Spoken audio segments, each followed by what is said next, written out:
Hey everyone, we are Darren and Phil from NoGutsNoGalaxy, and this is the first post-release Mechwarrior 5 dev update from Piranha Games. Joining us today is Russ Bullock. You can see him right now on camera for the first time on our podcast. President of Piranha Games, developers of Mechwarrior Online, and now, of course, Mechwarrior 5. Welcome to the podcast, Russ. I want to say congratulations to both a successful, very successful Mechwarrior 5 release. We've been addicted for 8 days now. As well as your upcoming 20-year anniversary for Piranha Games, man, that's huge, which happens to coincide with the 35-year anniversary of the BattleTech franchise. I think it's going to be a hell of a party Friday for Mechwarrior 5 and for your anniversary. Very much looking forward to seeing you, and welcome. You get a chance to breathe yet? How are you doing? Good. Phil, you there too, buddy? I am. I'm doing well, man. That was a lot, Darren. You just dumped all that. How many? Wow. Well, there's a lot going on, man. There is. I mean, it's. I'm jealous. I'm not going to be at the party. I know. We were just talking about that. That's all right. We will miss you, absolutely. But it is a big deal. I mean, we got Mechwarrior 5, we got 20 years of Piranha Games, and the 35-year anniversary of the franchise. Hell of a year. So let's get back to Russ. How are you doing? Yeah, sorry, I didn't mean to No, it's okay. deny the question, but I hadn't heard Phil yet, so I was making sure that everything was working. But I'm good to go.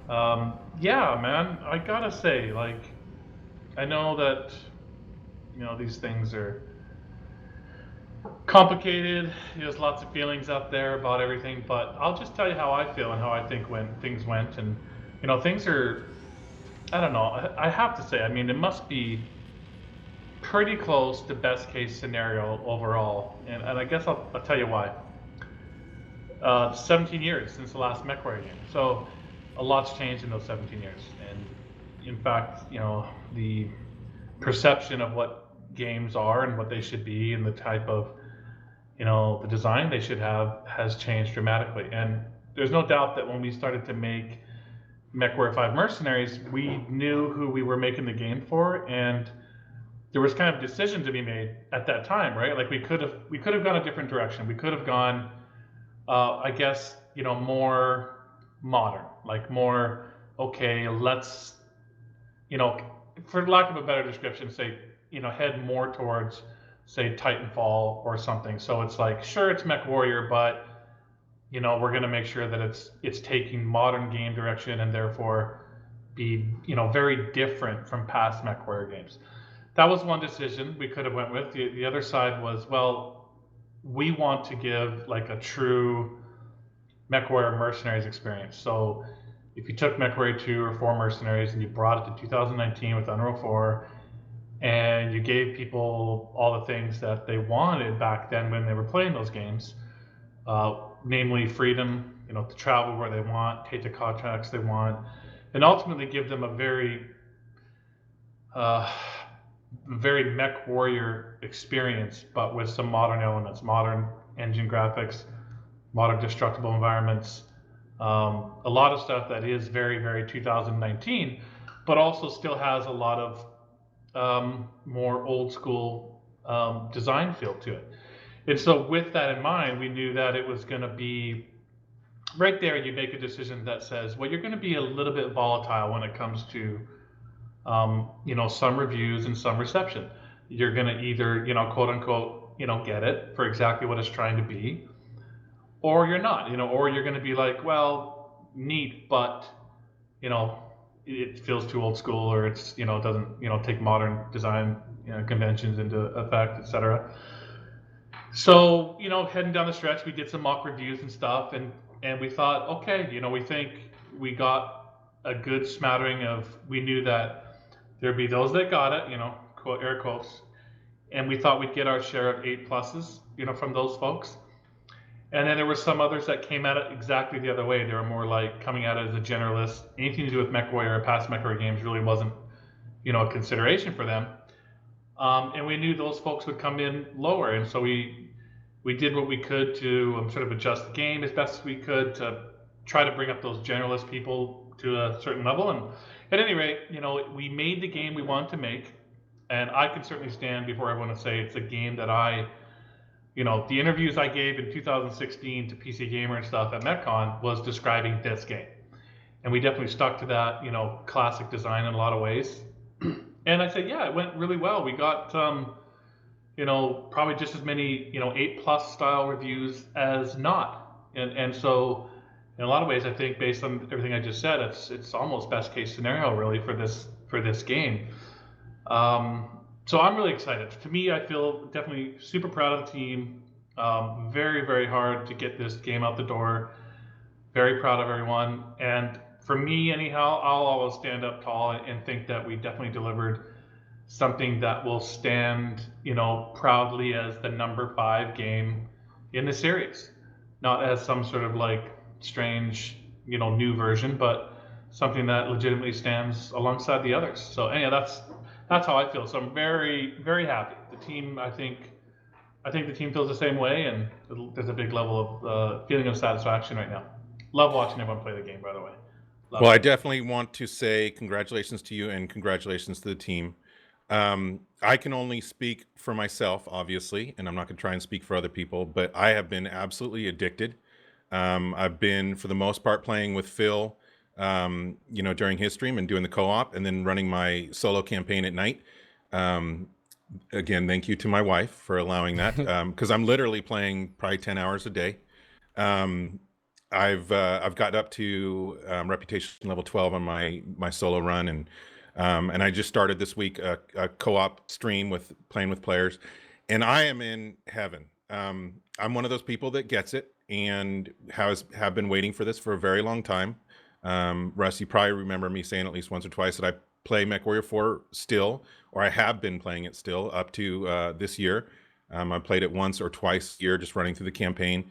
That was the only one I could get. I couldn't get 2 or 3 to work on my computer. But anyway, this is the replacement that I've been waiting for, and I'm ready to hang up my hat on Mechwarrior 4. Not to say I won't ever touch it again, but first of all, the Mech Combat, insane. Like, of course, we're using the assets from MWO, and the mechs are beautiful. Alex couldn't do a better job on all the mechs that are in there.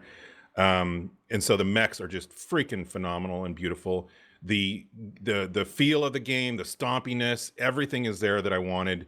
Yeah, I mean, this just plays to everything that I was looking for as far as nostalgia and potential, from the future, whether that be DLC or mods or whatever. It's all there. It's just solid to me, and I'm having a blast. Like, I'm literally addicted, just playing nonstop. And I'm seeing a lot of other people that are in the same boat. So that's my experience. I'm in heaven. So I just want to say again, thank you. You can see the shirt I'm wearing. It's my Alpha Lance shirt. I did finally get my Alpha Lance in the game, so I have my You tweeted Warhammer about it. Marauder. Yeah, I saw did. the tweet. I saw it. I said the weekend just got better because I Yeah. got my 4th and final mech for the Lance, and so I'm running those guys around, and I'm just, I'm loving it. I'm totally happy. So thank you to you. Thank you to your crew. And that's my report. That's my Yeah. emotional response. There's one thing I want to say to that, and then Yeah. let Phil finally talk here. No, I think one thing I'd latch onto there, and I think this is just in fairness, like,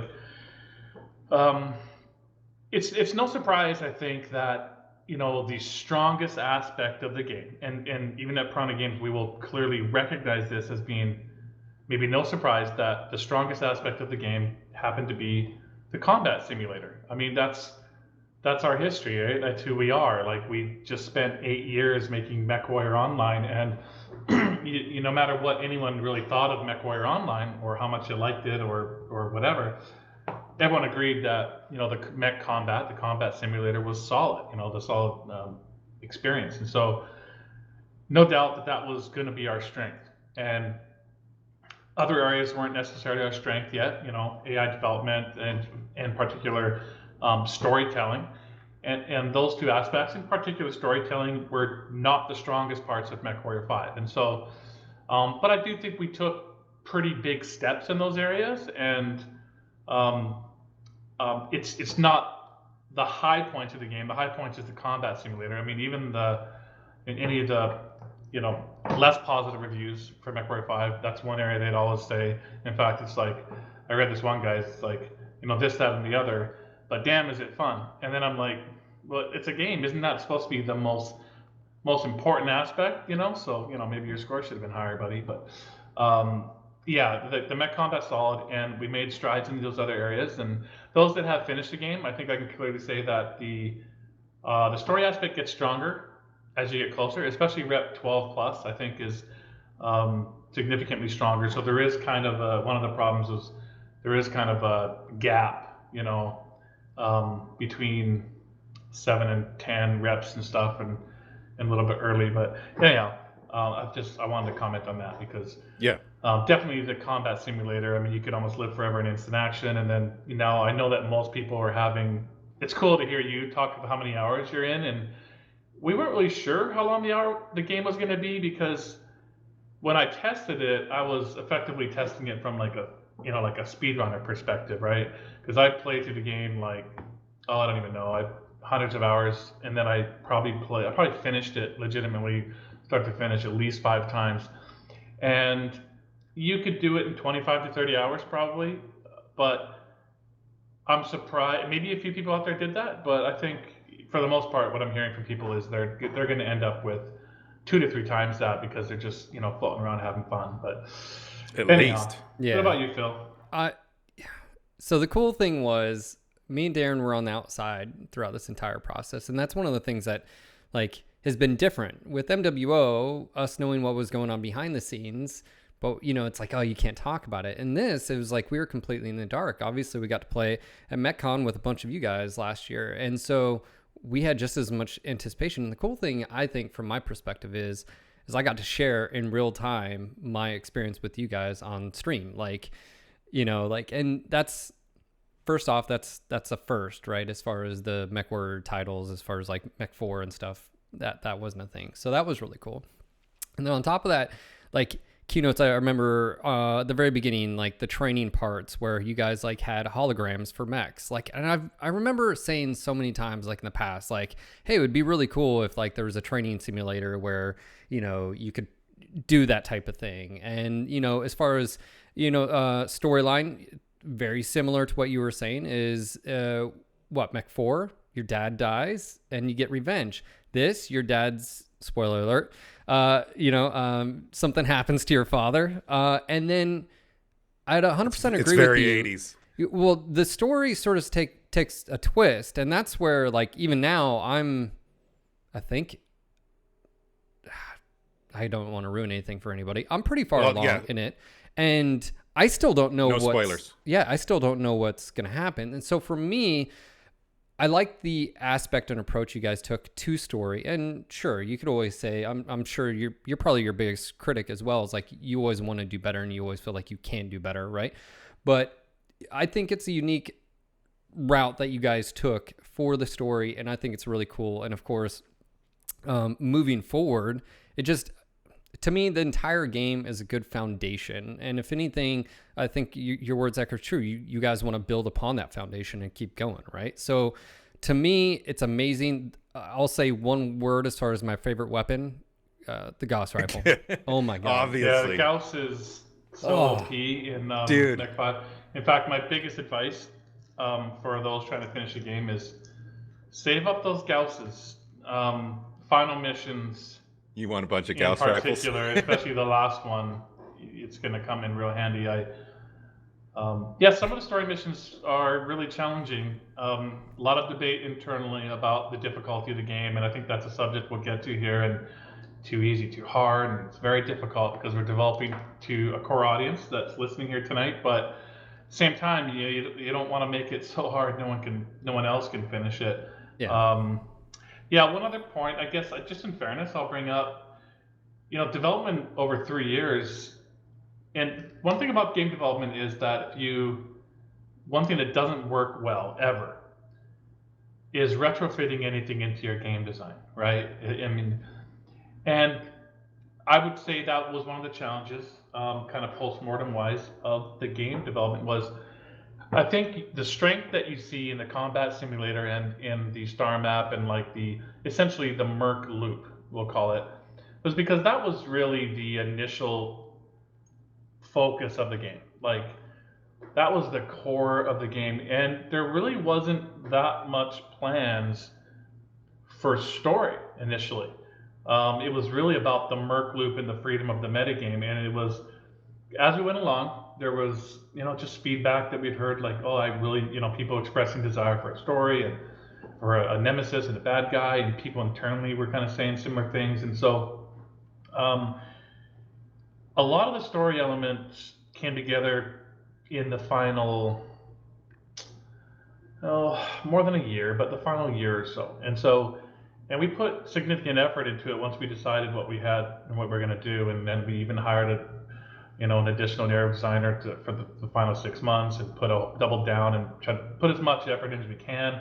The Rihanna and Fahad and everything is just we wanted to get everything at least to a point that was kind of minimally acceptable so that we could tell this story. So, and that's just a little more details on that, which I think, when people play the game, they, makes a lot of sense now when you maybe think about it and look at it. But definitely there was a notion internally now that we've talked about where there's our strength of the studio, and that comes out in the game, I think, again. But I don't know. We should, let me see. Let me take a look at some of my notes Well, or whatever. Go ahead and talk. Yeah, well, we just had the first patch, so that was yesterday, which included updates and fixes for art and controls and gameplay and sound and UI, and then some general fixes. Are there any of those fixes that happen that you want to touch on? I'll drop the link for the patch notes into chat, but it was obviously a lot of stuff. And of course, this isn't Mechwarrior Online. This is a single player release game. But in terms of these patches, is that something we should expect regularly? Is it going to be something more like we see with BattleTech, where something comes out every once in a while? How are you feeling about this patch, the whole way the patch came about? Anything you want to talk about that, and potentially upcoming patches? Yeah, well, I think we have to, even at Piranha, we're kind of having to remind ourselves a little bit that this isn't Mechwarrior Online. It means it's not a live services game, where we're updating it every single month, and it's not something that makes sense or that you can do with like a premium release style game like this. So initially, of course, the patches were pretty frequent because you definitely want to make sure that everything is solid and bug free enough that you can stand behind like the initial release of the game. And so couple hot fixes regarding a few crashes and some HOTAS work, and then we had the main patch. There was a few items in there that were fairly significant. One was, well, there's been a number of co-op bug fixes, and so that's an aspect that, because of the switch to the EGS store, definitely was coming in the hottest. So there's no doubt that there was some extra work there, and there was some pretty big fixes in the patch with that. One in particular that you guys probably experienced if you'd been playing co-op for more than an hour and then had to restart or re-invite someone else, then you'd get into situations where people had to restart their clients. That should be fixed now. And there's a few other things that were fixed, either hotfix or in this patch around co-op. And then mech spawning, or not just mech spawning, but enemy spawning was definitely one of the larger pieces of feedback that we've been getting. All the mission types behave a little bit differently. There's some misunderstandings out there, but like the only mission type that has essentially endless spawning is in demolition. Like if you're taking forever to destroy the base, like things will continue to come. All the other ones are finite. Warzone, of course, will keep coming if you decide to stick around, but assassination, raid, and defense, obviously defense is set. Once it's done, it's over. Assassination and raid, though, they are finite, but sometimes they can give the impression that it's not, because you can spawn what we call patrols or ambushes. We kind of use both terms here, where moving along the tiles and randomly up to a couple times or something like that, you can spawn these ambushes. And so sometimes they might feel like they're indefinite, but they're not. So if you get a really hard raid or assassination mission, sometimes the best thing to do is those are ones that you can kind of try to pace yourself and try to corner yourself somewhere in a defensible position and make sure you take everything out before you move along, because might not feel like it sometimes, but you can get it under control, and then you can move along and take out the bases. But the feedback was that when those moments would happen, maybe when you spawned an ambush, or in Warzone when you spawned a wave or something like that, that the algorithm sometimes would choose spawn locations that were too close to the player and sometimes right behind you. So you were like, the worst case scenario was 250 meters directly behind you. So the reason this kind of happened was the spawning algorithms were actually a little tougher than it might sound, because we always had to take, or tried to take, co-op into consideration. So co-op means there could be up to 3 other humans and everyone can be looking in different directions. So what went in the patch yesterday is definitely not considered the be-all end-all.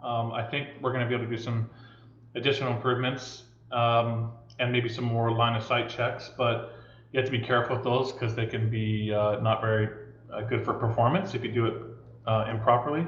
But what did go out in the patch was we made an improvement so that it should be almost impossible or significantly more rare to get those bad spawns that come in right behind you. Most of the time now they'll be further out, closer to 600 plus meters, and just essentially behave a lot better. And so you'll take a few less of those, or maybe a lot less of those sort of like close in cheap shots. So I think it feels quite a bit better.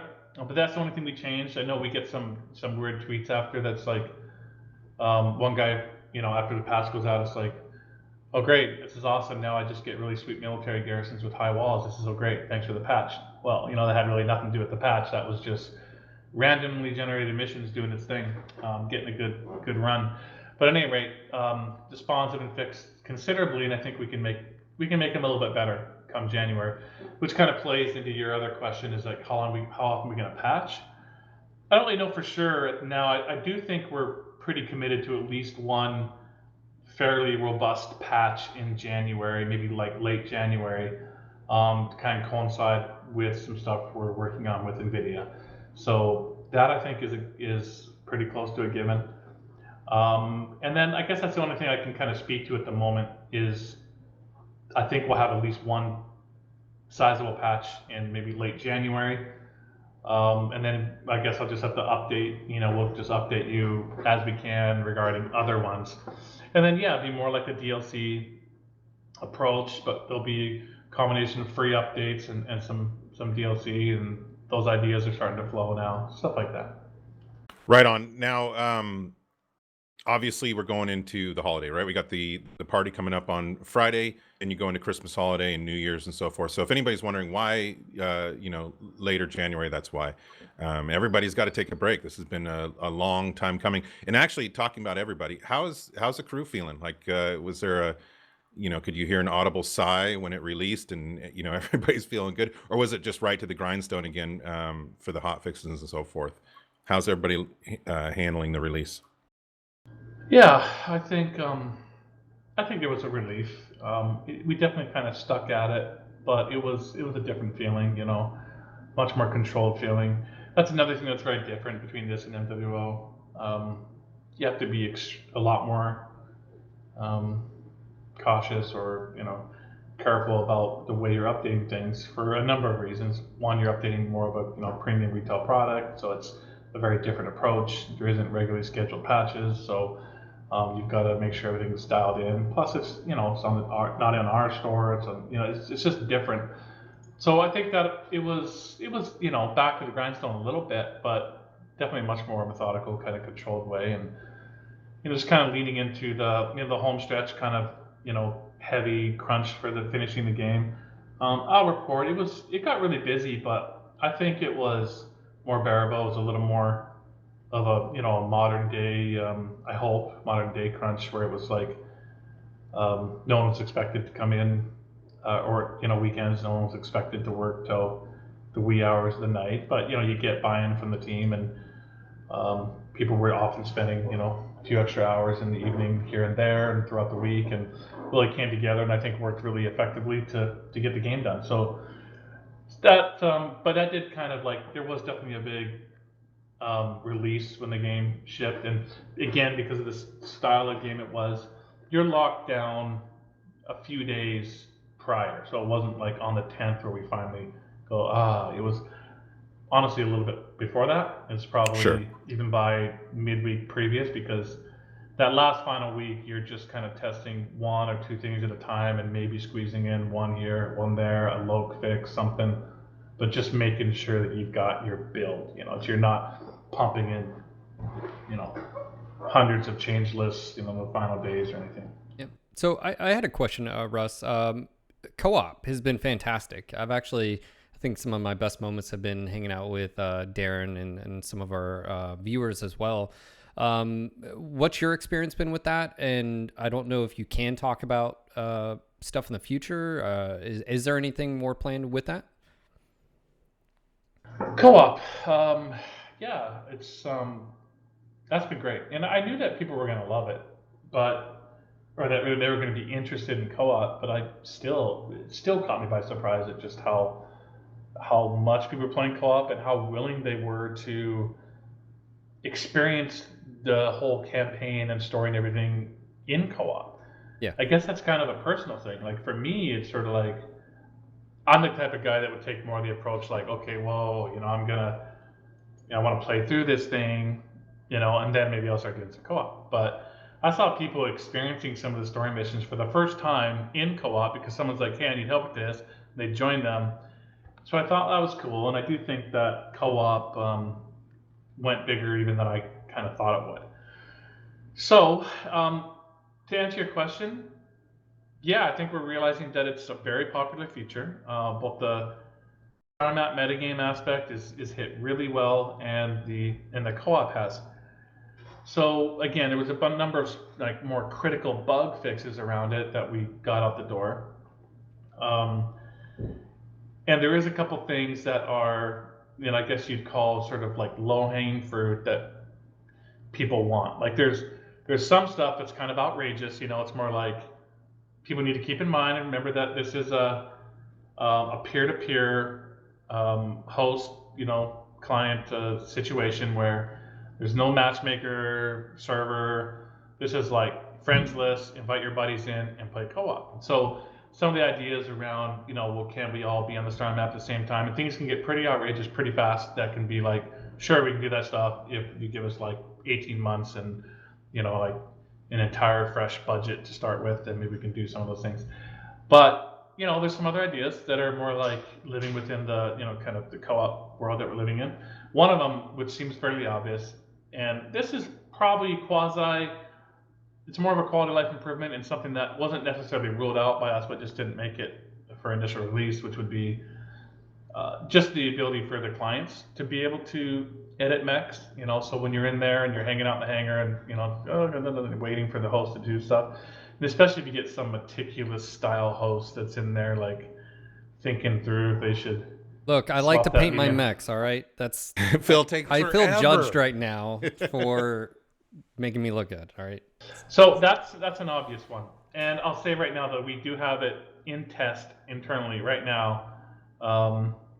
The ability for clients to be able to do that, so they can edit the mechs and they can paint the mechs, and they require the permission of the host. So the host up on the social menu can be like, okay, for these people, I'm giving permission, and then when they get in, they can do those things.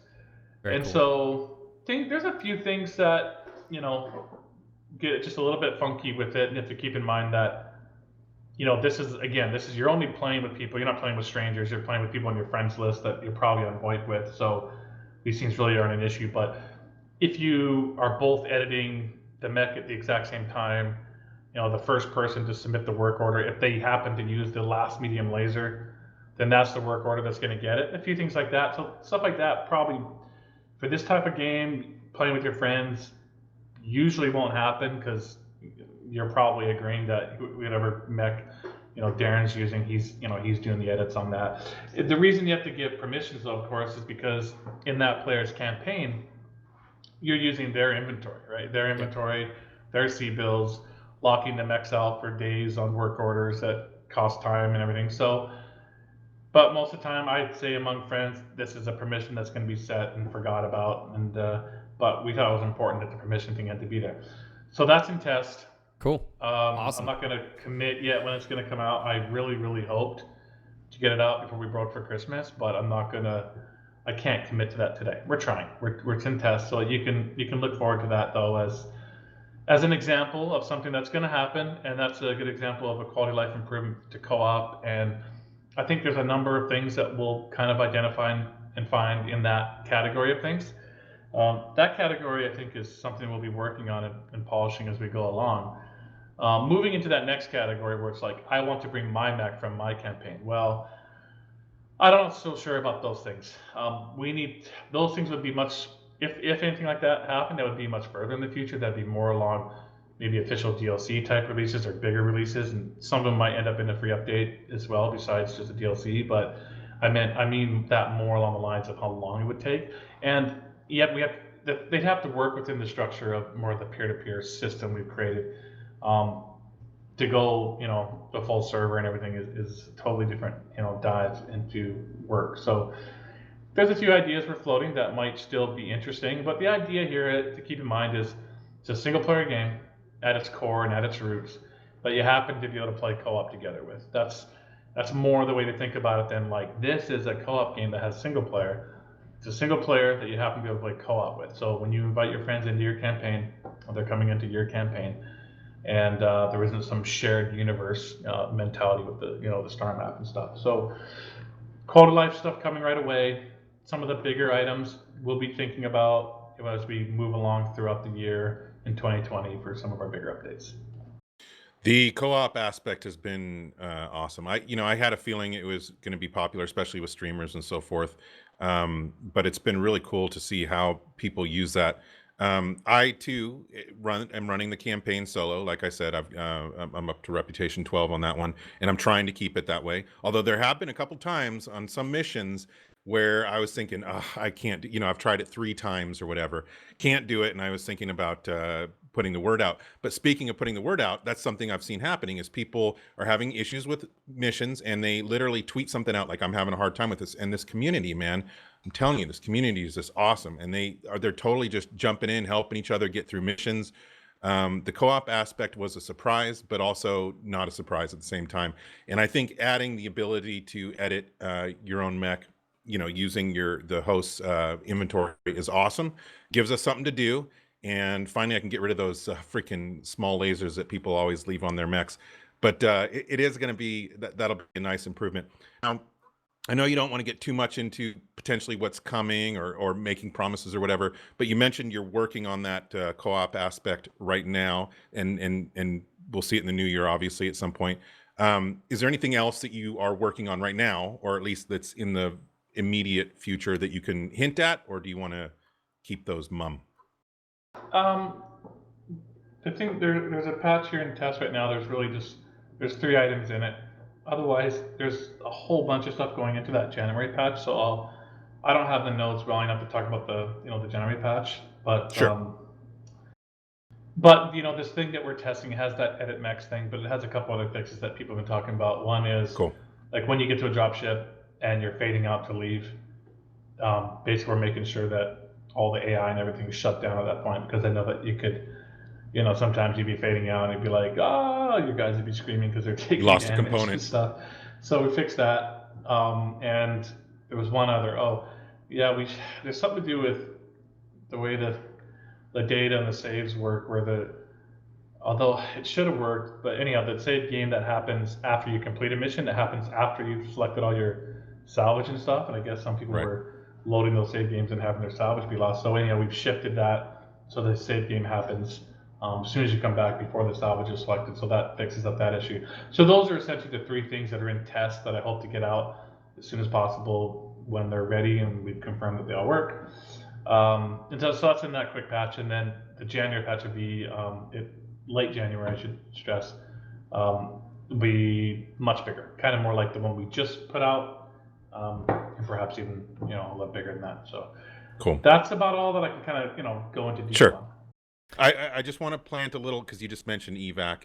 I want to plant a little seed, and I don't necessarily expect a response or anything like that. But because I do love the solo aspect as well and controlling the AI, which the AI has been very responsive. Obviously, you said you're going to continue to fine tune it, but I've been very happy with the friendly AI doing what you want, other than the defense missions and walking right through the middle of the city. But when you're evacing, I would love it if you could send one of your AI pilots to do the evac.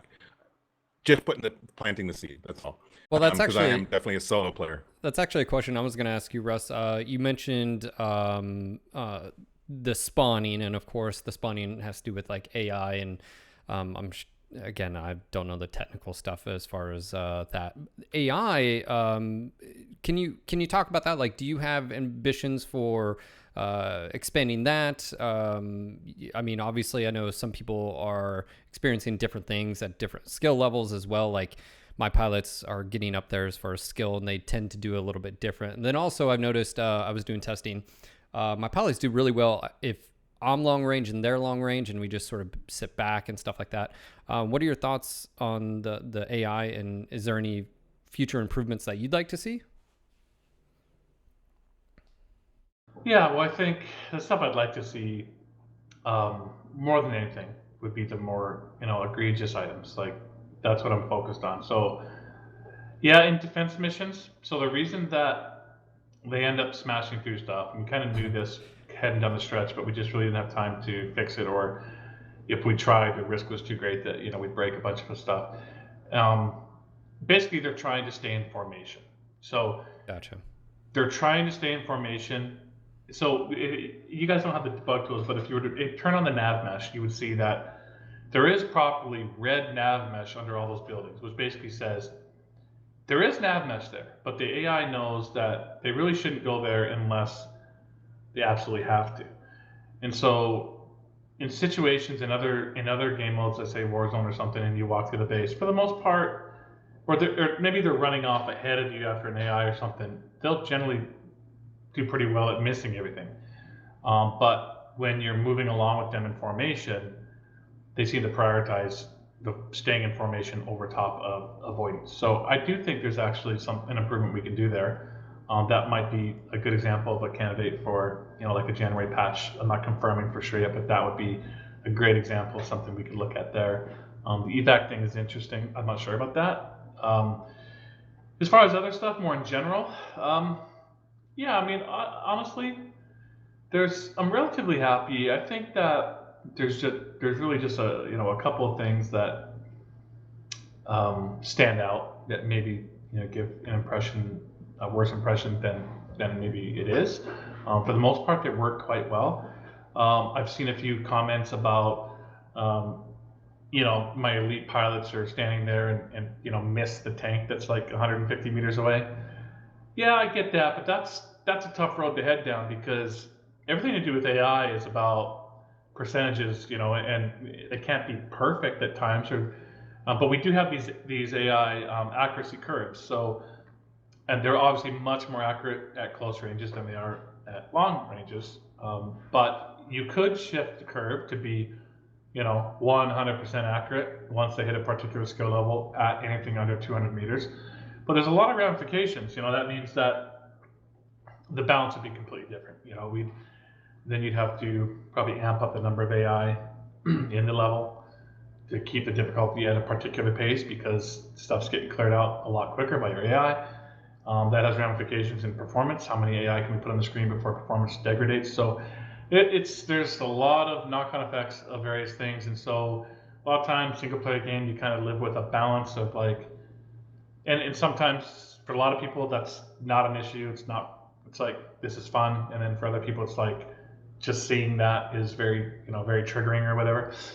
So I guess in a general sense, I think that the bigger improvements would be things like this, more like make them behave better in defense situations so they're not walking through the stuff. Another thing that comes to mind right away, oh shoot, I think it just slipped my mind, but It's okay. If you remember, let me know. The AI now, obviously this is different AI than say a military where your soldiers on the ground or whatever. You've got giant, up to 100-ton robots and buildings and destructibility and other issues. I've been overall very pleased with the AI. Of course, I see little things like we're talking about the defensive missions or whatever, but overall they're doing what I want. As far as missing every once in a while, I always figure you're going to miss, even if they're a great AI pilot or whatever, they're going to miss sometimes. I miss shots that are close up sometimes. What? And so there's, don't tell anybody. I didn't say But anything. I just feel like that's a reality, and I'm okay with that. I don't want them to hit every shot. And also, I think there's, like you're kind of bringing up, there's all these factors. It's not just like it's not, AI is super complicated, and for every little tweak you make, it might mess something up over here. And there's all these factors, and it's comes down to my saying, you don't know what you don't know. And so the people that are in charge of doing the AI, I want to say thank you. They did a great job. And of course, I do look forward to any improvements that come I there. do remember what I was going to say, actually. Excellent. And everyone will agree with this right away, I'm sure. People have noticed, and that the AI really doesn't make use of their jump jets. Right. And the jump jets, I'm sure a lot of people out there are already pulling the jump jets off and shoving armor and various things in their mech, and I wouldn't blame them. So basically, I guess there just wasn't enough time to do it right. And there was definitely times in development where they were using their jump jets, and a lot of people found that because they seemed to, when they landed with their jump jets, they'd really come to almost a complete stop and were exposed to just be shot and killed at that moment, and they didn't really transition into their run properly and kind of keep momentum up, nor were they able to, there isn't any jump points, say on top of buildings or in situations that would allow them to decide to jump up to the top of a building and then maybe to stay up there and shoot from there for a little while. So those were things we didn't have time to do. So some of it's well, this doesn't look quite right unless we could spend more time on it, so we should avoid it for now. A lot of stuff kind of in that category. And there are situations where they do jump, but it's only really to follow the player. So if you as the player have a jump jet mech, sometimes some of you guys may have, I can't see chat at the moment, but some of you may have seen them jump, because if you use your jump jets to jump over something or jump there, every once in a while you might see a mech come behind you and actually follow the same path that you've done. So there is some code in there and systems that they create these jump paths when you're jumping. And if you were to jump down a canyon from one point in the nav mesh to another point in the nav mesh, if they have jump jets, they will follow you down that way. So a lot of those systems are kind of in there, and that's definitely an area that will be kind of priority for me, I guess, when it comes to AI. Is I'd like to see that a lot more than it is currently. So stuff like that. Does that answer your question, Phil? Yeah, most definitely. And I mean, I'm pretty much getting the impression, and it's one thing, chat too, is that you guys are committed to improving that. And this sort of does lead me into the next question. And again, feel free to just tell me soon. Got a ton of questions. It's probably the number one thing I'm seeing. Mod tools. Is that something that I know you mentioned, I think during the GDC interview, you mentioned hopefully before the holiday break. Is this something that the mod tools would enable the community to do on their own as well, as adding, I guess, behavior for AI if they saw fit? Yeah. Okay, I'll answer the first part first. The editor's done. The editor's ready to be released. We're working with Epic right now just to get the end user license agreement up on the Epic Game Store. So once that's ready, we'll release it. So we are trying to release it tomorrow. But Oh, nice. Right now, we don't. We're reliant on them. They're going to be going away for Christmas too. It's up against the wire, and if we would have been at this point 2 or 3 days ago, it probably had no problem to get this from them. So I don't blame them in the least. So there's a chance it may not get released until January because this doesn't get done in time. So I want to prepare everyone for that. And obviously I could have just said, hey, it's not ready till January, then just surprise you if it comes out tomorrow. But I'm trying to be honest with you. We've done our best. The editor's ready to go out. But we do have a few I's to dot, T's to cross, etc. Awesome. Before we can. So it's close. It's coming. That's huge even news. Worst case scenario would be just on the other side of the holiday break, it would come out. Excellent. That is very good. Would you mind if we did gather, some feedback from the community? Would you mind if we just kind of popped through a few of these questions and see if you have something to say about it or not? Okay. Well, I mean, we've already covered some of them, like the AI and and so forth. But one thing people would love to do is sell mechs from cold storage. Any plans on that?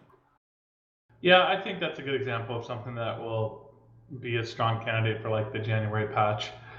It's pretty easy to do. It's just that we don't want to do it until it kind of properly has a supporting UI, because and we could just make it easily sellable and just show up in the list. But then what's going to happen is people are going to end up selling stuff from cold storage accidentally. Like they're going to go to the market and sell stuff and go, oh my god, I didn't realize I was selling stuff out of my cold storage. So we're going to have to make sure the UI and the market and everything is properly categorizing or listing like what's in cold storage and what isn't. So that's what made it just a bridge too far to get done before the Christmas break. So it's probably a strong candidate for January. Excellent. I know my accountant in my unit will be happy about that. Phil, you had a question about biomes, which, by the way, I just want to say some beautiful looking maps. And I don't know what my favorite one is. It might be the one with the volcanoes. I've seen certain maps at certain times of the day. I think because obviously you can be night, day, morning, evening, or whatever. There's certain maps, certain times of the day that are just freaking beautiful. But Phil, what was your question about? Yeah, so obviously we got multiple different biomes. I think mine is actually the sort of desert, almost have like a Nevada, Right. Utah Yep. look. That's just me personally. I think it's just With a little rain, or you like it clear? no. I don't know. It's just cool. Speaking of biomes, like, is there any short-term or long-term plans to add to those? And what would you like to see? Yeah, I mean, I think there's a category of things that you would assume is like kind of really obvious, update or even DLC candidates, right? There's biomes, biome types, additional mission types, right?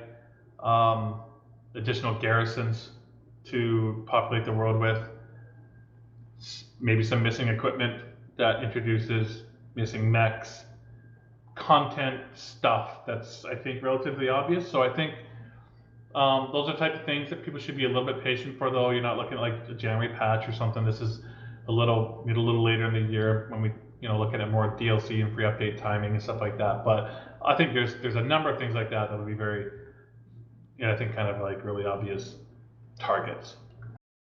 Your friend Pale Bear wants an underground biome. Hey, he's your buddy. You talk to him. I don't know. Yeah, man, that was pretty cool. Thunder Rift, I think he's talking about. Yeah. We shall see. The quests are a lot of fun. Are quests, more quests? Obviously, coming from somebody who's loving everything, you just want more of it all, right? Are quests something we should expect maybe in a DLC? Or what's your thought on quests? Yeah, I mean, we actually had a meeting today. We talked about quests, and this is just like one of those obnoxious teaser type things. We have to have a really cool idea to expand that system for a future DLC that, will just be way better. I think other things that were, like I already mentioned this, but like Starmap metagame system, there's so much there. There's so much there for us to play with in the little indicators of where the hero mechs are and the rare mechs and the rare items, and you could imagine us adding new types of little icons that would expand the map system in ways. And so there's a lot of ideas running around here, and having like a much kind of better improved quest system is definitely something that we've been talking about. I will definitely chime in on as far as the quests. I love them because I'm also role playing, because I don't work for Liao. Sorry. And the only reason I ever did a contract for Kurita was because the campaign made me, because I'm just not going to support the... Phil, you're so 80s. The Drax. Do you notice there is one banner missing from behind me? I'm just saying. It's Liao. I do have Kurita because I needed, I've got standards, guys. Sorry. But that being said, I love the quest. I think they're fantastic, and I'm totally looking forward to hearing more about these things, because you guys have the multiple missions, and we've seen Repair Bay in the campaign, and we've seen these other things, and I'm just like in my head, I can just see a combination of like multiple different things. But the cool thing I like about the quests is they are tied into lore, and some of them are really cool, and some of them are pretty dark too, and like manipulative, and I think it's really cool because it is. Dude, when they're screaming that you're killing women and children. Well, you know, but it's like the quest, it's like, hey, we want you to go basically cause a rift between Davian and Steiner because they're getting a little bit too, you know, right. And to me, that's just really cool. So thumbs up. It'd be great to hear more about that, and I look forward to seeing that. But oh, go ahead. No, I was just going to say there was a good post by Nutty Rat here in chat, so people can read that. I think that was a cool one. A lot of people are thinking the same thing, I think. Yeah. So obviously this rolls into mission types. We have like 5 right now, 5 mission types outside of the campaign. Is there plans to add more? On that list, I included that in my last answer. I think that's a low-hanging fruit. I think it's obvious. Okay. I think, you know, once you could imagine there being another mission type or 2 or 3, and just having them proliferate throughout the inner sphere and just add variety everywhere, right? I mean, I think that sounds like a pretty good idea. Are you going to cave in and do escort missions? You know what? I'm not afraid. Because MWO didn't have proper AI, right? It had the ability to make a model path, essentially. And it was an object that had health, etc., but it couldn't do anything. And so it definitely the feedback is very mixed. Anxious about it because escort missions can be whack. But I think Mechwarrior 5, if we were to go down that path, would have actually a pretty good chance of making a good escort mode because just the systems in hand are all there. So you could imagine a convoy of vehicles driving down a line and a bunch of mechs and tanks protecting it, or maybe you only kill them because escorting them sucks. So maybe you just pour over the hills and vaporize them. That would be pretty cool, I think. So I don't know. It's been discussed. It's one of those things that pops up in the list, of course, but I understand why people would be anxious about it. Look, sure. I have to chime in and say I really discourage anybody saying a no to it because, 1, I think everything should be explored. 2, we're not talking about MWO escort. We're talking about just like your AI lance mates follow you around right now, you could have that basically with a convoy, a vehicle.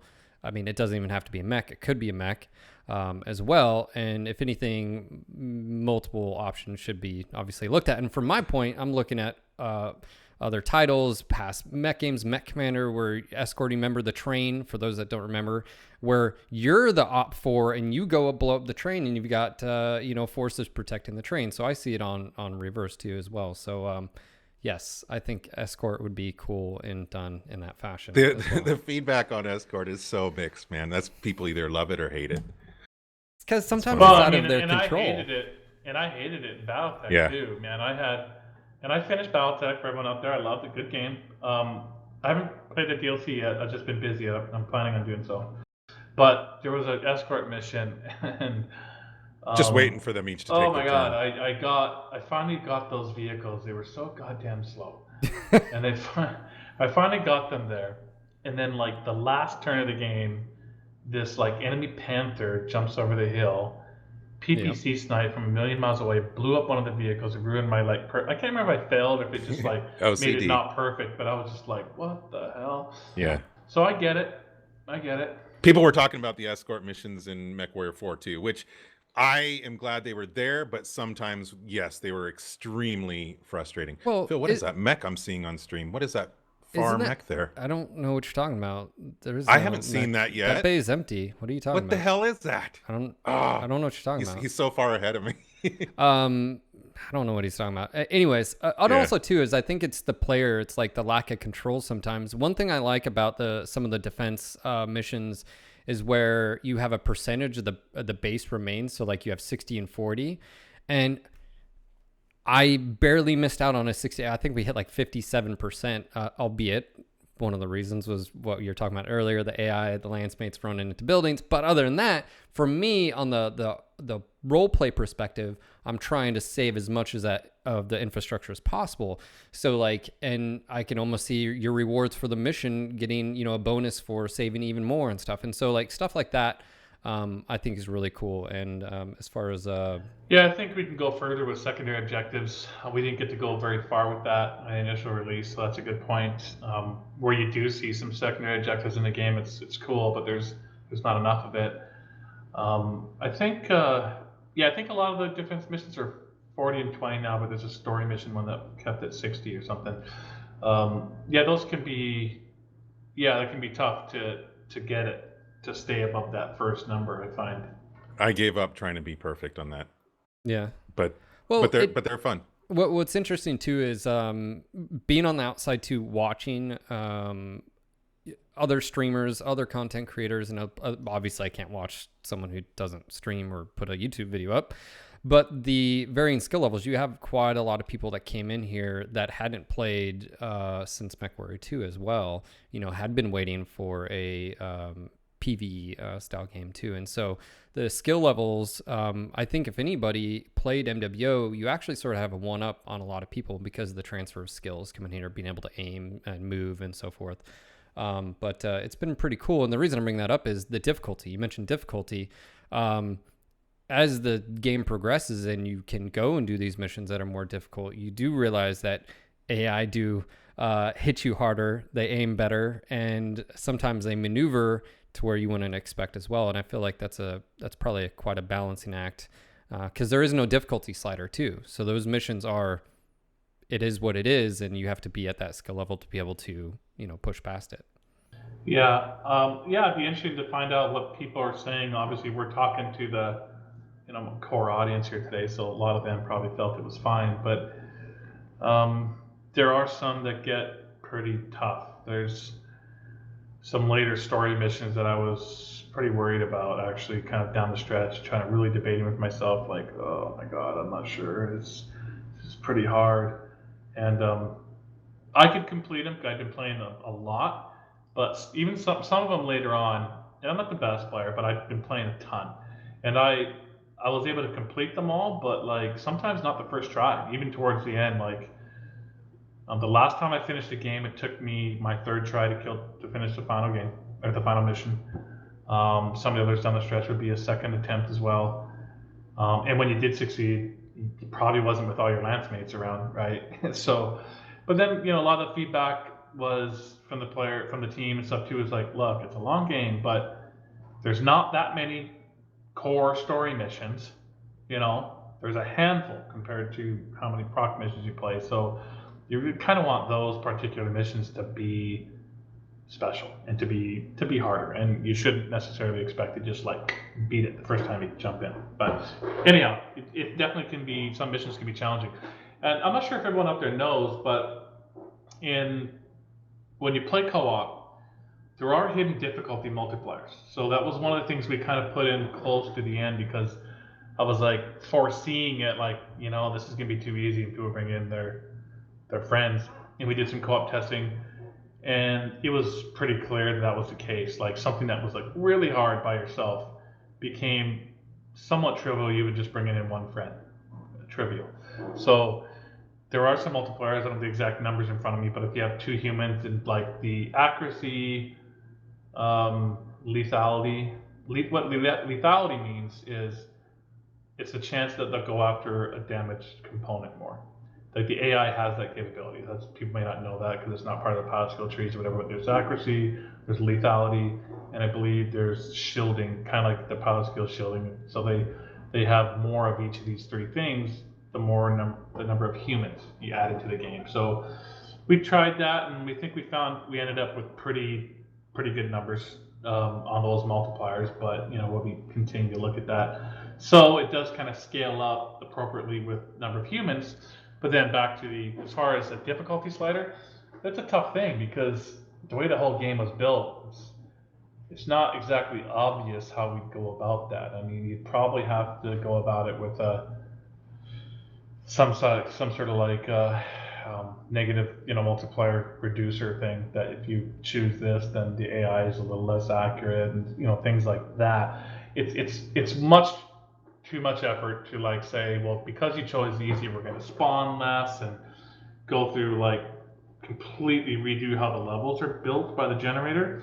So you'd probably have to allow everything to be built the same way it is now, but put in some sort of like negative multiplier aspect to pull down accuracy and shielding in these aspects of the AI. Awesome. And I definitely know about that lethality. I may not have known it being in there, but we definitely saw the demo. You felt it. Yeah, the demo, it was one thing. All I got to say, fucking scorpion tanks. Jesus. Those things. Oh, those tanks. Yeah, they would. You know what's really cool is as you progress later on, I don't think this was intended at all. This happened on stream. We were doing a mission. This scorpion tank wasn't even in my sensor range. He was hull down. For those that don't know, that's where the hole is below, as far as terrain. So just all you can barely see is turret. And he was freaking plinking me. And now, granted, it was an elite tank. But, I mean, it was just like one of those things where I was like, am I in Iraq Gotta again? find it quick. No, I was like, am I in Iraq? Is this what's going on? Like, geez, like, so definitely could tell that, or it would focus in the demo, it would focus on weak points in your, if you had armor blown off, it would go for that torso or the arm. Yeah. I did have another question, Russ. Maybe this is more of a request. Ironman mode, have you guys ever thought about that, to where if a mech, you lose a mech or it blows up, you can't salvage it, it's just dead, or if your mech gets blown up, so forth and so on? Yeah, I think that's something we've been thinking about, and career mode, is something we've been thinking about, and that might surprise people a little bit because you kind of do it with the game as it is now. You can do it fairly well, but you really can't, like if you're a Davian guy, for example, you really can't spend your entire career there, right? Because, by the time you get to rep 7, 8, then you're pretty much forced to move on because you don't have appropriate rep difficulty missions to do anymore. So I guess that's why I say that. There could be something that would make that a lot better, so you could spend all of your time somewhere and have appropriate level missions and things. So yeah, we have a pretty good idea of what people would like in that regard, and I agree. I think it sounds really cool. I'm enforcing Ironman mode on myself with my co-op game. You definitely. Yeah. So you guys have save scumming or what? What's that? You guys save scum? No, like if you lose, like Darren blew up his mech mission in my campaign and then blame me because of where the ammo was placed, blah, blah, blah, blah, blah. Anyways, it would be like, okay, well, that mech's blown up, so I have to sell the chassis. But with Iron Man, it's just gone. You'd lose it. So my co-op mode, I've been enforcing Iron Man mode on myself, and then my solo mode, I've been save scumming, because again, when you're playing solo, some of those missions later on, there's just no way. So one thing I've learned with the difficult missions is, like you were kind of hinting at, just take a step back, go approach it more slowly, kind of creep up on your targets or whatever, and then it's more in control. If you just charge in there, you can spawn all kinds of stuff and you just surrounded and destroyed or whatever. But what about, I was just looking at Phil's mechs in the mech lab there. What about like saving a color scheme? I use the same color scheme on all my mechs. And one of my colors is not just a simple slider one. I have to enter the numbers or whatever. Any way to like save a pattern? Is that something you guys have thought about? Great question. I'll have to ask, but I think there is a trick where you can control paste the numbers. The numbers, yeah. Yes. Okay, yeah, no, I'm not sure. I think I've heard that brought up before. I don't have an answer for you, but I like the question. There was someone was going to say also, but what to you dictates Iron Man? Like, meaning, when can you repair it? Like, only if it's cored out, then you can't? That's the thing? Or... So the idea would be like if the entire mech, the engine would be destroyed completely, generally speaking, that's just dead. You have to sell the entire, or it's not even there in your stable anymore. It's just gone, right? The difference would be like if you had engine crits, let's just say, you could tell your pilots to eject, or there was critical damage to the CT and engine, but they ejected anyways or something like that, then the mech wouldn't be fully dead. It would just need to be repaired, right? Or something like that. So I don't understand Ironman gaming. Thanks, Come on, Lockhart. Russ. Don't you think that's a valid question to define what that would specifically be in MechWarrior 5? I mean, I think it is, because you could define that as if a mech is cored out. But for example, one thing that we're considering, and we never got it in for the final game, but like if you get cored out, that it actually be repairs on the engine and gyro. So in that case, if that feature was in the game, that would make it viable that a mech could be repaired once it's cored out, but there's just extra time and expenses on it. So I think it's a valid question to define, well, in what situation can you not repair a battle mech? Yeah. Because that's what you're saying. You're coming up with your own rules for what Iron Man is. Like in BattleTech, obviously you have especially with the mods, people have unlocked engines where engines can be hurt, gyros can be damaged as well. So in this case, the shell maybe can never be destroyed completely, but all the components could therein. So Iron Man, I think Axeface just pretty much nailed it. And of course, you got to look at every element of it and make sure that you're doing it correctly. But it just basically means you can't save scum, so you can't go back and redo missions. or but the it's little so elements expensive. could be. Yeah, that's what that meant to me more. Right. Not so much like if a mech's cord, you can't, do it.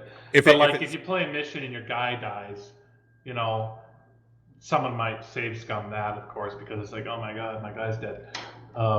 Or your mech gets, you can repair them. I guess the expenses could get really high if it's like, you got 3 mechs cored out or something. So that would be a situation where if you loaded back to avoid those repairs, that's no good, right? Yeah, generally But speaking, if you stack pull though, you should not be able to repair that mech.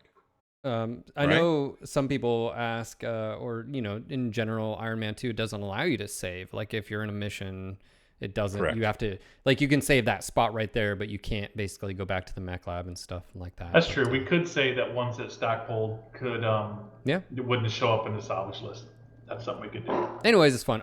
One thing I did want to ask, Russ, is, and you guys have sort of mixed it up a bit compared to like previous titles, but also MWO. Your weapons and like burst fire, autocannons and stuff. I mean, I remember on stream the first time I shot the burst fire AC2s, I was like a kid in a candy store. Can you talk a little bit about the decisions behind that, weapons in general? How do you feel about that? Yeah, I'm going to give a lot of credit there to a couple people. Alex Iglesias was a major champion of that kind of stuff. In fact, if he had it his way, we would have gone like 10,000 times further.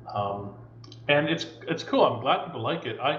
I wasn't necessarily a big champion of it. I liked it too when I played him, but I wasn't, the vanguard of this idea.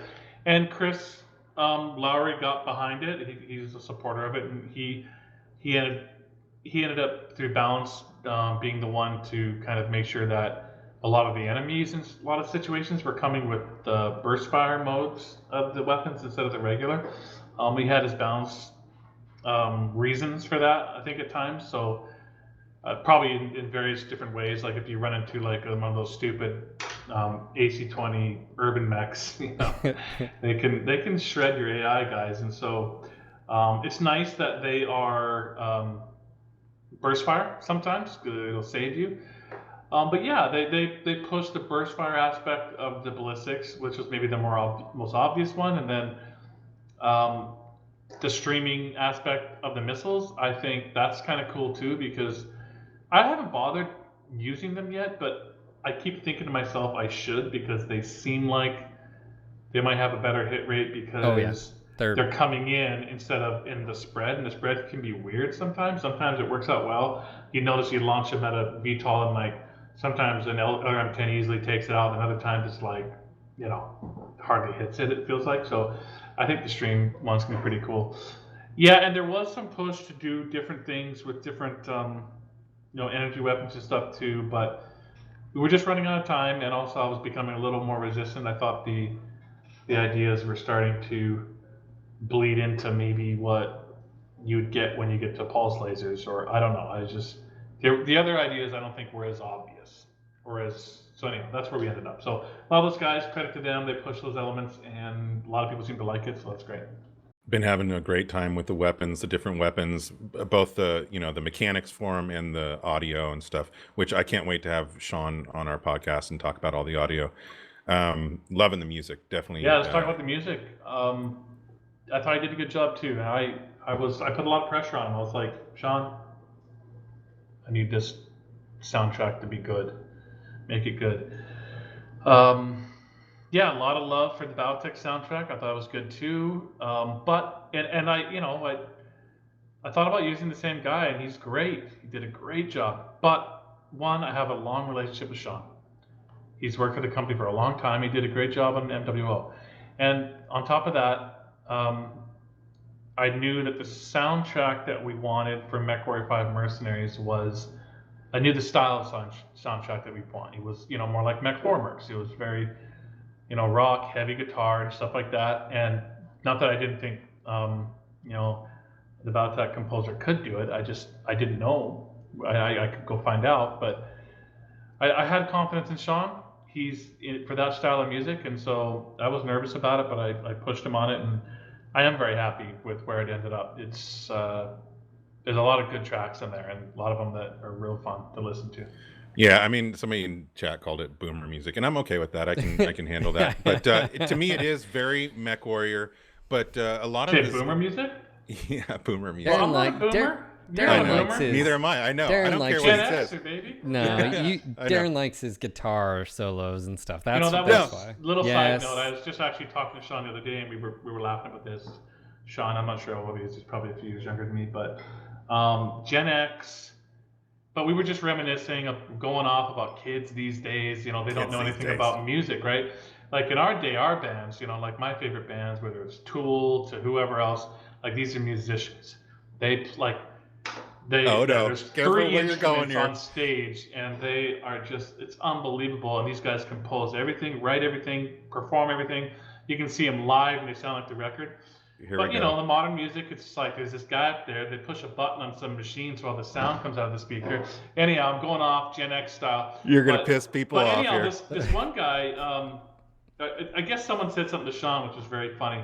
Some younger person was like, "Oh, you play guitar?" He's like, "Yeah." She's like, "Oh, that's so 90s." Guitar? I thought that was perfect. That was a perfect comment. It's like, yeah, I guess it is, but man. No, that's not true. There's lots of guitar in modern music. But what I was going to say about the music, and yes, I love all the guitar stuff.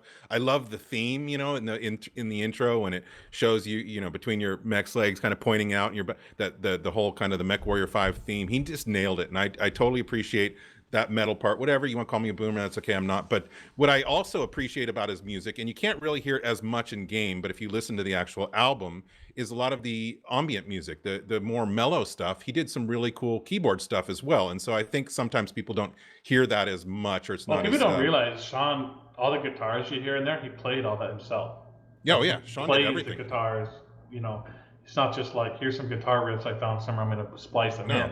He played all the instruments on He's an amazing musician. And for people that don't know, as far as his past, he did all the MWO stuff, but that includes like all the Hero Mech videos that came out at the beginning. Like he has some really amazing songs. Yeah, there was a track for that one trailer that people liked. Remember that one? That was, kind of a short piece, but that was pretty cool.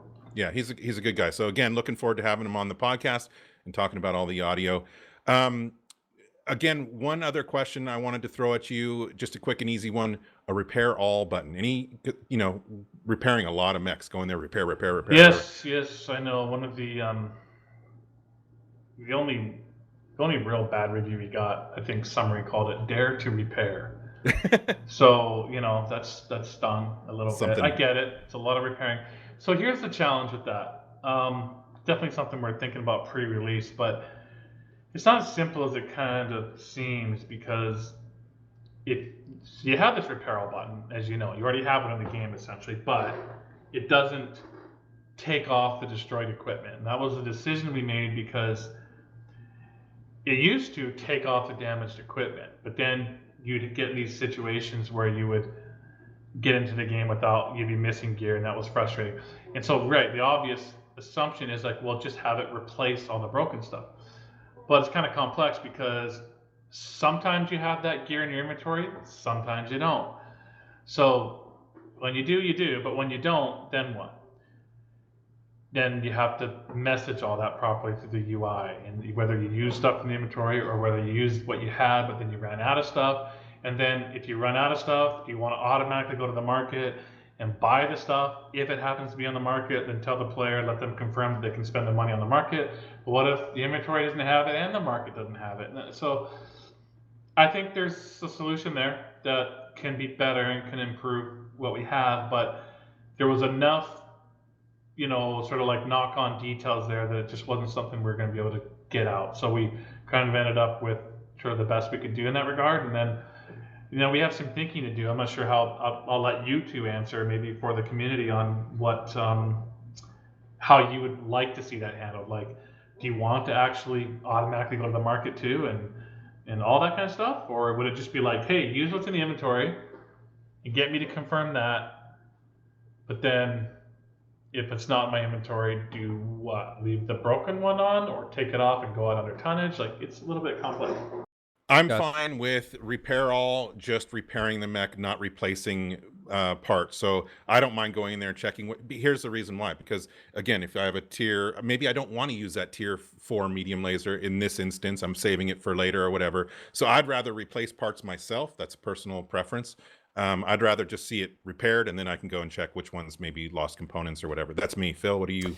Yeah, I think if we just had a repair all button, like for instance, if I come out of a mission and I know I have no internal or anything like issues, that way I can just click it once and I don't have to worry about it. I think just having that, and me personally, I wouldn't. Which you have right now, right? Or be clear to me, like, not because right now, if you have no internal issues or nothing's destroyed, you can just do the, But the for like repair, all of your boom. mechs.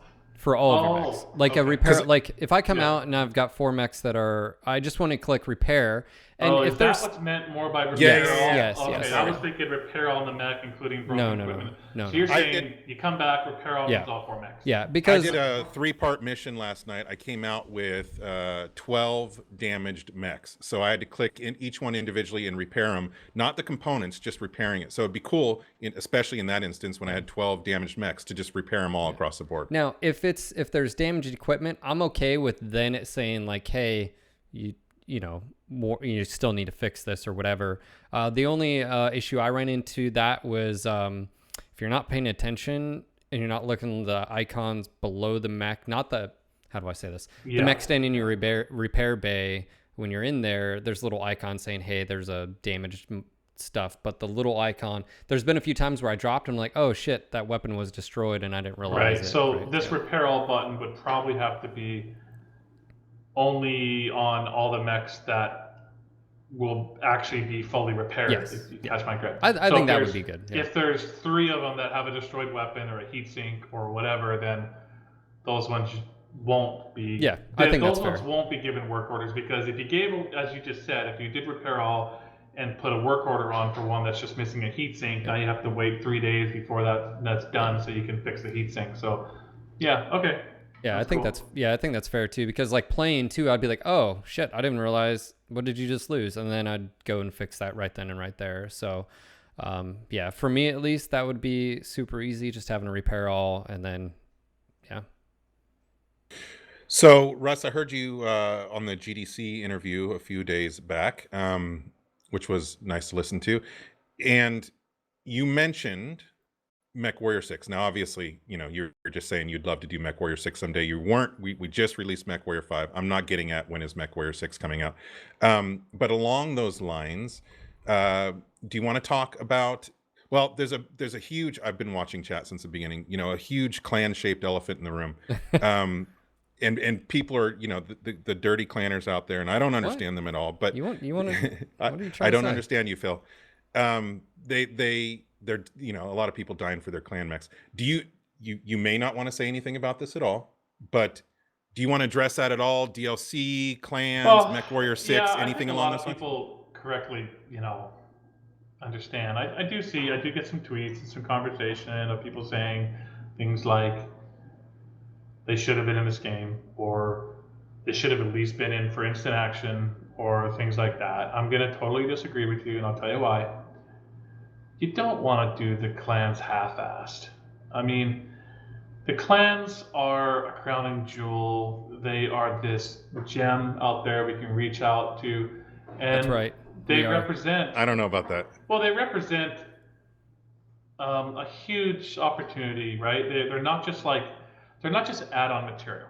They are their own game. They are big, and so this game at some point had the possibility that the very end of it there'd be some sightings, but in the end we decided that it was going to be way too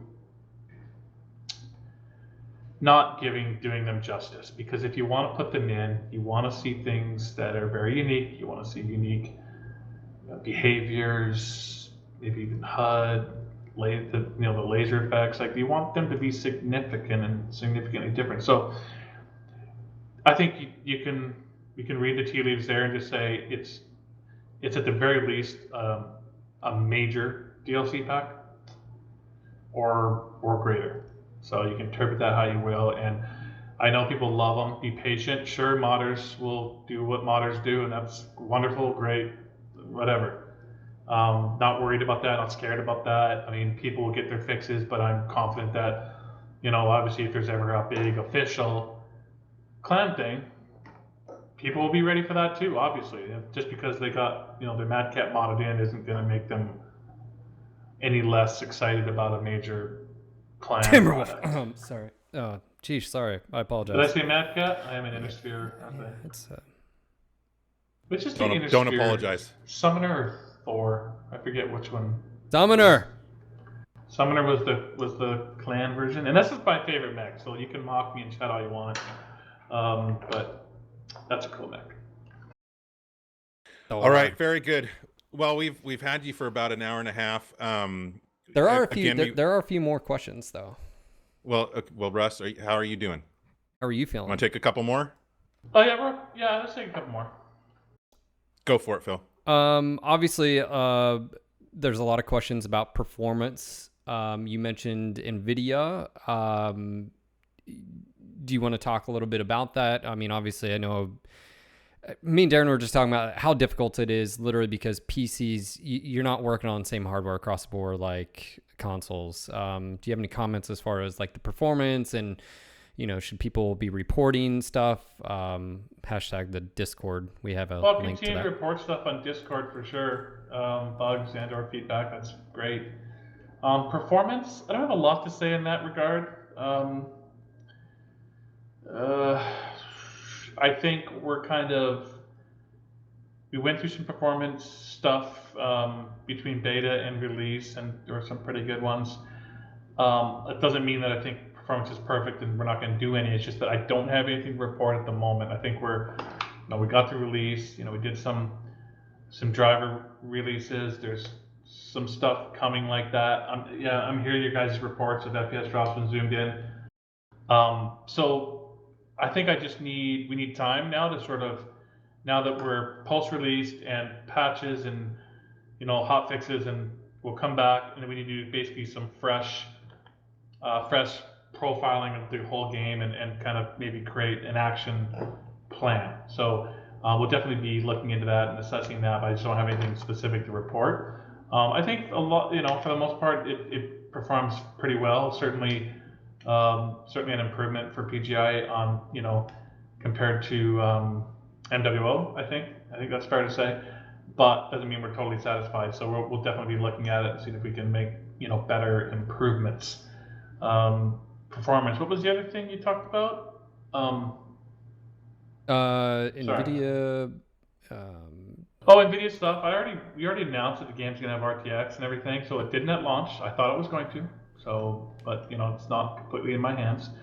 And I just have to be careful because I can't commit stuff that isn't mine to commit. But we're still active on it, and it's coming. It's coming soon. So soon, TM. Okay. I know you've sort of answered this, but we've had multiple people in chat. VR support, you mentioned that nothing at the get-go. Thoughts on that? Any future stuff, or is it like API and let the modders just go with it? I'm just going to have to come back from we'll come back on Christmas and we'll definitely give it some heavy thought. It's a lot of people want to know about it. I totally understand. The challenge there, you guys brought up performance. Well, the challenge is going to be getting enough performance per eye. So specs on that, you could expect to be pretty high. If you have a, recommended spec, or probably even better, like more of a RTX spec computer, and then you were to set your things down medium-ish or something, then I'm just guessing, but that would probably be what it would take to get, because you want to get close to 60 FPS per eye. So that's one of the bigger challenges. And also, I should be clear, like, I think people understand this, but if we were able to pull it off, it would be much more in a peripheral type of sense, meaning we're not going to completely redo the front end of the game, the front end menus, the entire experience of the entire game to build around VR. It would be more like, oh, you're launching a mission, you're going into a mission, you're in the cockpit, put your VR headset on, use it for free looking around and playing in an immersive cockpit environment. But it wouldn't be, I do not foresee us like revamping the entire game, the front end, the menus, and every console you click on and everything to be a, total VR game. Does that make sense? No, that totally makes sense, and I think that's totally practical as well. I don't think everybody else, if 99% of the population game doesn't use VR, it doesn't really make sense to dump that resources in. That being said, is that something that the mod tools and modders would be able to do if they wanted? Is that something that they'd just be able to take? I don't know for sure. Probably. Unreal Engine supports it. Like, it's just that the work that's needed to get it to work, kind of well, is something. It would be quite a bit, but maybe I wouldn't be shocked to find out that it was possible. Yeah, modder-wise. Well, and I know we never really got a chance to do that AMA about modding, but again, I think people will be quite surprised. Everything's pretty much on the table, right? So, yeah.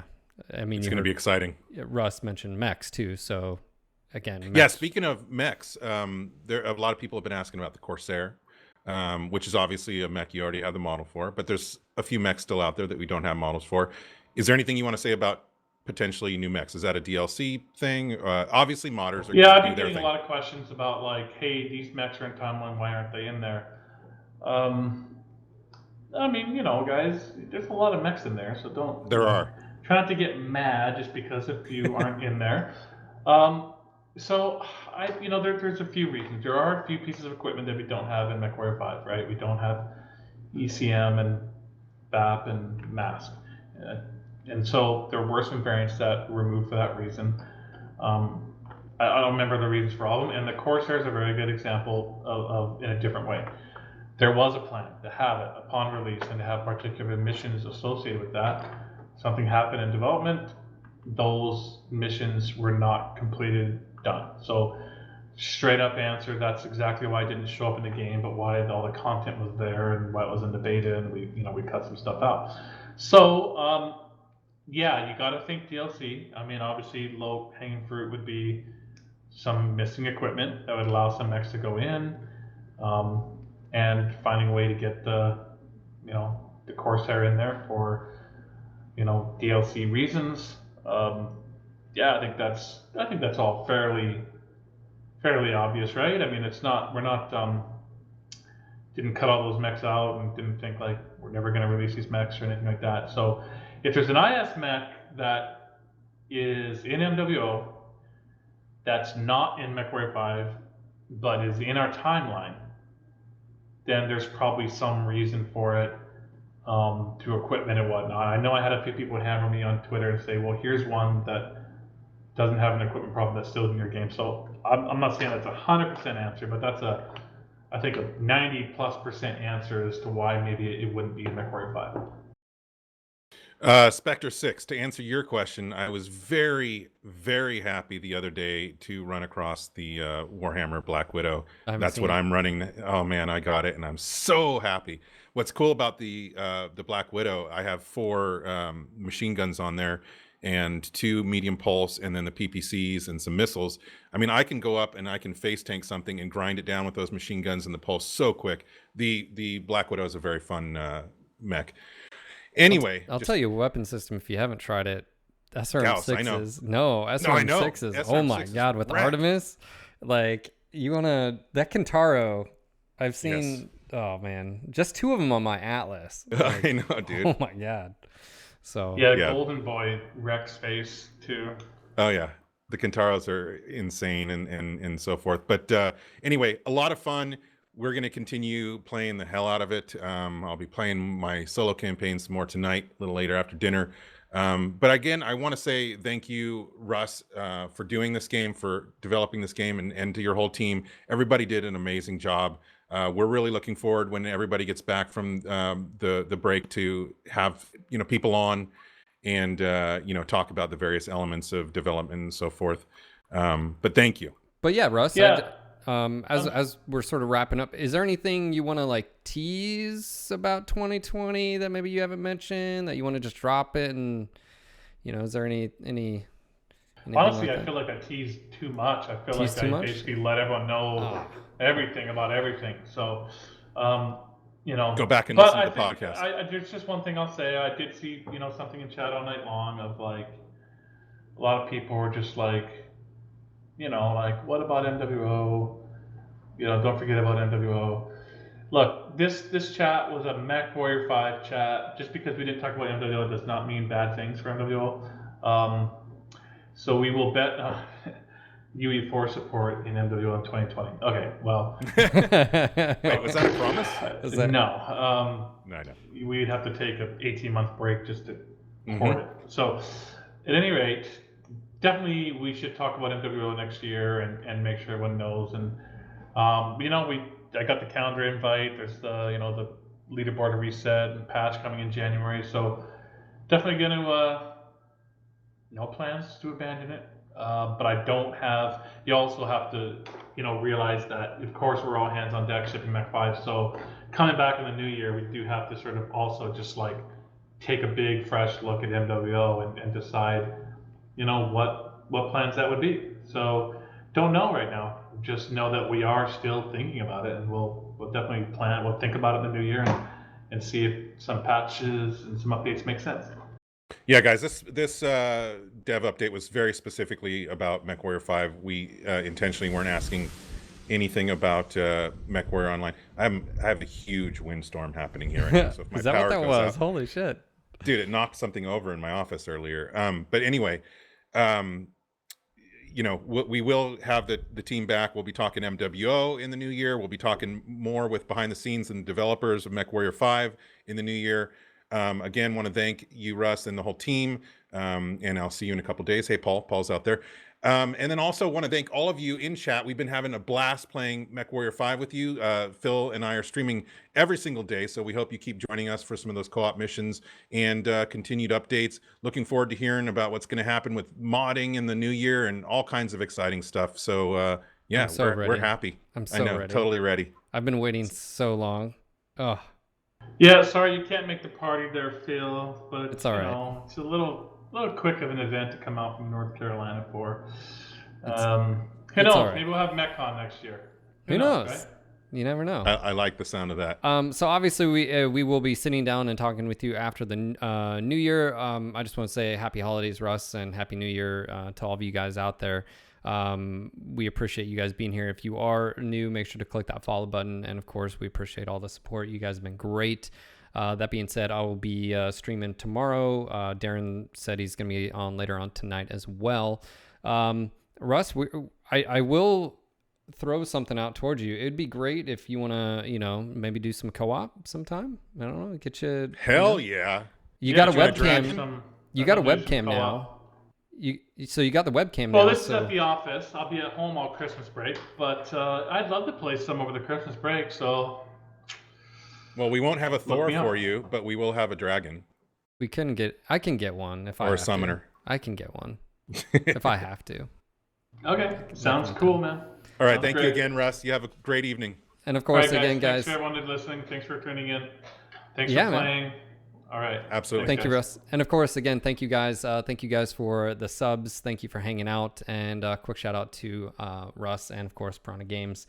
You guys have a great day, night, evening, wherever you are in the world. We are going to go raid someone and shower them with support. And I think that person's going to be the one and only Lance Commander Haven Kendrick. We will see you guys later. Until next time, Mech Warriors. Peace.